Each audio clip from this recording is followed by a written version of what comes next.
Hey, this is Amy with Flower Moxie. I'm doing a product review of dried and bleached and tinted items. We sell this on our other site, which is DIY Supplies, and we ship it immediately after you order it. Okay, so I absolutely love working with bleached and dried items. They have really increased in popularity. They're very, very hot right now, and sometimes hard to get since we're still trying to come out of the pandemic. I will say right off the bat, if it has been bleached like this bleached baby's breath, this bleached Italian ruscus, and what I have here is bleached and tinted leather leaf. It smells awful out of the bag. It's just kind of like this strong chemical smell.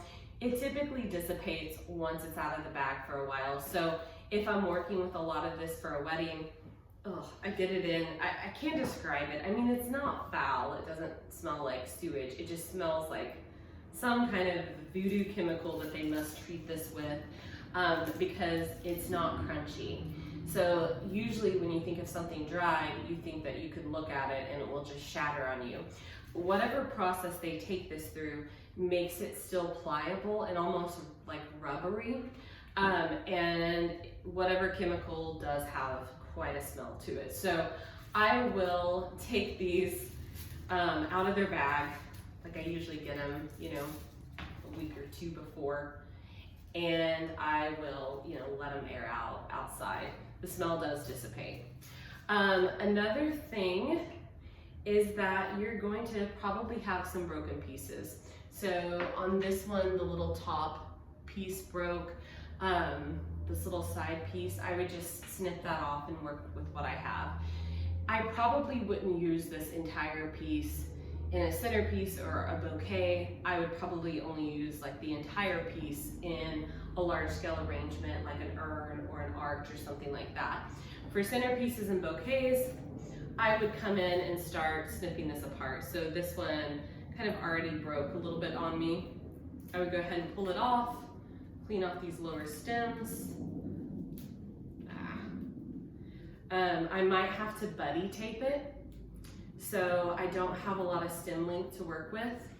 So this would be beautiful in a bouquet, but as you can see, it isn't very long. So what I would do is take a little bit of stem tape or waterproof floral tape, and I would tape it to like a trash stem of like a carnation stem or something like that and pull it into my bouquet. You can also, attach some wire to it and pull it in the same way, but I tend to go for trash stems. That works a little bit better for me.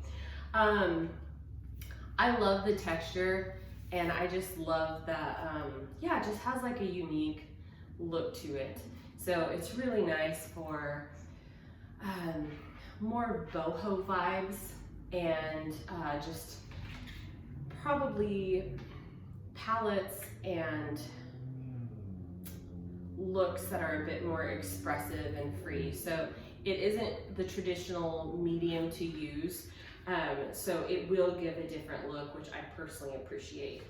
A lot of the small things are great for texture. So these are really little pink happy flowers, and these would be great for boutonnieres. It would still be great for bouquets, just to have like these little texture embellishments that are floating above the centerpiece or above the bouquet, or pulled into a boutonniere and corsage.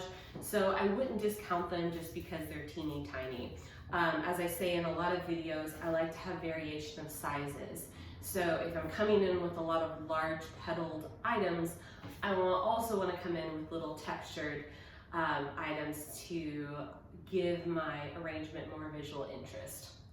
Another thing that is great about dried is, when you order this off of our DIY supply site, we ship it out immediately. And the reason why we don't ship with the dried with fresh flowers is because we sell out so fast. And because there's a supply disruption right now, I don't want a bride or a customer to get online and order all this beautiful dried stuff, and then when her wedding comes in 3 months, we're all sold out of it. So as soon as we get this in, it's pretty much gone. So oftentimes you'll see some dried things be sold out, and we're just back-to-back ordering. on them. So one great thing about getting them early, if you're doing floral cones, corsages, boutonnieres out of dried, you can make it well in advance, and that way you're just further ahead when it comes to DIYing your wedding flowers.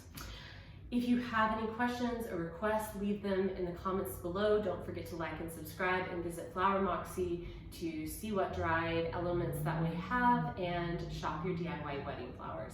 Thank you so much.